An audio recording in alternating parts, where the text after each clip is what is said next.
జూబ్లీహిల్స్ నియోజకవర్గంలోని రెహమత్ నగర్ లో Congress MLC Shankar Nayak over action చేశారు. పోలింగ్ బూత్ వద్ద ప్రచారం చేస్తున్న శంకర్ నాయక్ ను పోలీసులు అడ్డగించారు. దాంతో రెచ్చిపోయిన శంకర్ పోలీసులతో వాగ్వాదానికి దిగారు.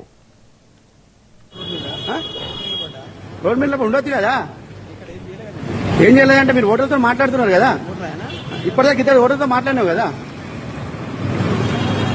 ఉండొచ్చంటే చెప్పండి. మరి రూల్స్ ఏమైనా కొత్త రూల్స్ ఉంటే చెప్పండి, నేను చెప్పి వాడదాం. మాకు తెలియదు కదా, మాకు కూడా మీరు ఎమ్మెల్సీ కదా, మాకు కొంచెం తెలిసి మేము వాడుతుంది. చెప్పండి, ఎవరన్నారు?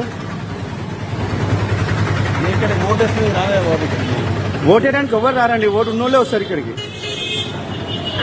నేను పోతా, మీకు చూపించండి. మరి పాస్ ఉంటే చూపించండి. నా పాస్ ఉంది, బాగా చెప్తా చూపిస్తే మీరు చూపించండి,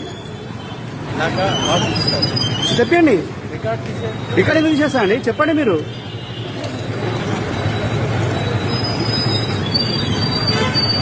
రికార్డ్ ఎందుకు చేస్తారు? ఎందుకు మీ పోలీసులు ఏం చేస్తారు నాకు అర్థం కాదు. మీరు పోలీసులు చెప్పాలి కదా, మీరు ఏం ల్యాండ్ ఆర్డర్ ఏం మెయింటైన్ చేస్తున్నారు? ఎలక్షన్ కమిషన్ ఏం చేస్తారు? ఇట్లుంటే ఇట్లా ల్యాండ్ లో ఎట్లుంటారు చెప్పండి. వాళ్ళు ఒక ఎమ్మెల్సీ ఎట్లుంటారు చెప్పండి, చెప్పండి. మరి కనీసం మీ అమ్మ ఎలక్షన్ అంటే ఇంత ఘోరమా? చిన్న ఎలక్షన్, ఉప ఎలక్షన్ కోసం పాస్ ఎట్లా పాస్ ఉండాలి కదా. మీరు భలే చెప్తారు. అక్కడ నాన్ లోకల్స్ ఉండదు కదా.